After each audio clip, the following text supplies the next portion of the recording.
સાઈ બ્રહ્મો વિચાર પ્રચારા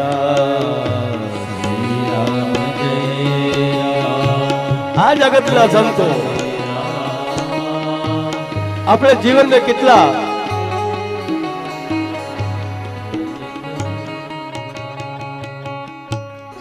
જગે જગે ઉપયોગી થયા છે. કેમ કે ભારત વર્ષના જે સંતો છે એના જીવનની જો આપણે ચર્ચા કરવા જઈએ તો આપણું જીવન ટૂંકવું પડે છે. તુલસીદાસજી મહારાજે લખ્યું છે અહીંયા કે સાધુનું જીવન એક કપાસના ફૂલની જેમ હોય છે, જેની અંદર ના તો કોઈ રસ, ના કોઈ સુગંધ, નથી કોઈ એની અંદર કલર. કપાસના ફૂલની અંદર કઈ આવે એકદમ વ્હાઈટ સફેદ હોય. આવી રીતે સાધુનું જીવન પણ એકદમ કપાસના ફૂલની જેમ હોય છે. કારણ સાધુ હંમેશા પોતાના સ્વભાવ બતાવે છે, શક્તિઓ છુપાવે છે. આ ભારત વર્ષના સંત પોતાની શક્તિઓ છુપાવી લે પણ સ્વભાવને જગતને પ્રગટ કરે છે. જો સહી દુઃખ પરિછિદ્ર દુરાવા કે આ ભારત વર્ષના સંત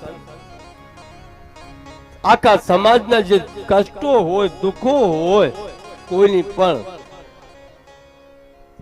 એને દોરાવી લે, એની છુપાવી લે.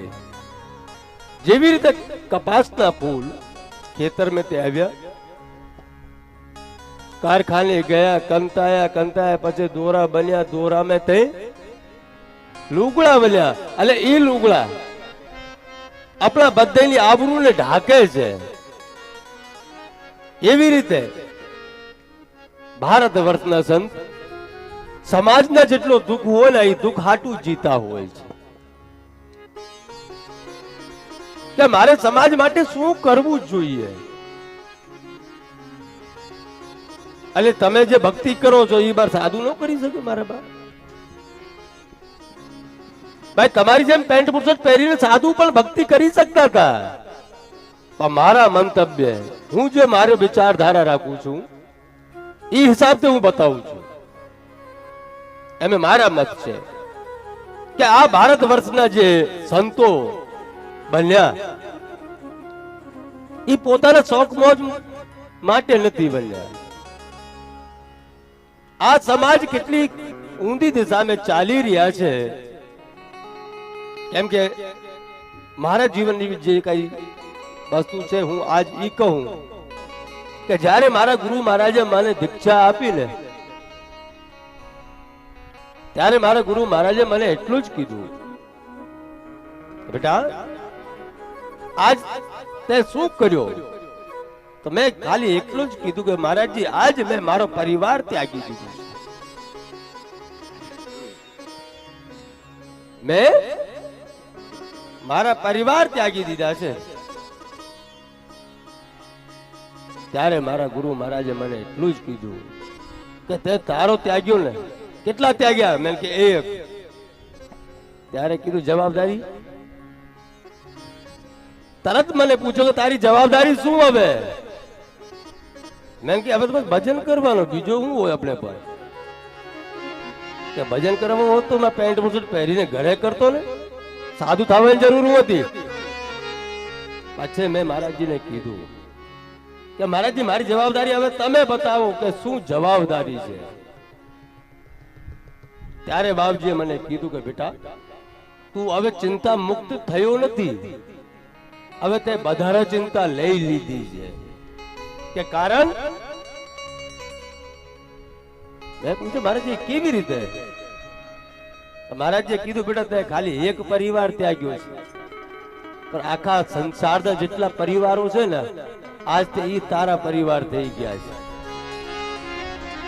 પહેલા તું ખાલી એક પરિવારની ચિંતા કર્યો હોત પણ હવે તારે આખા સંસારની ચિંતા કરવાની છે. આજે તું ધર્મગુરુ બન્યો છે એટલે આ ધર્મને કોઈ દી હાનિ ન થાય.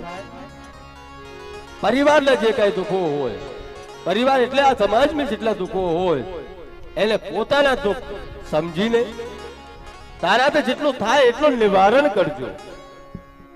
કોઈ દુઃખી આવ્યો હોય તો તું તારા પોતાના દુઃખ સમજજો. એટલે આ ભારત વર્ષના જે સંતો છે ને, મારા બાપ કઈ પોતાના શોખ મોજ માટે નથી થયા. ઈ સંતો તો ખાલી સમાજને સહી દિશા દેવા માટે પોતાના ઘર મૂકી દીધા છે. એક ઘર મૂકીને હજારો લાખો ઘર અપનાવી લીધા છે. એને પાસે તો જે આવે ઈ એનો. આવો તો વેલકમ. આગળ નહીં ભૂલી. એ સાધુ તેરો સંગડો ના છોડું મેરે લાલ.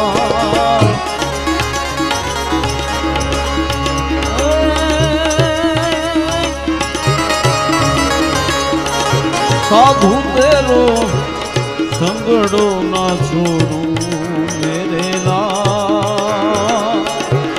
લાલ મેરા દિલ માં સંતો લાગી વેરાગી રામા જોયું મેં તો જાગી.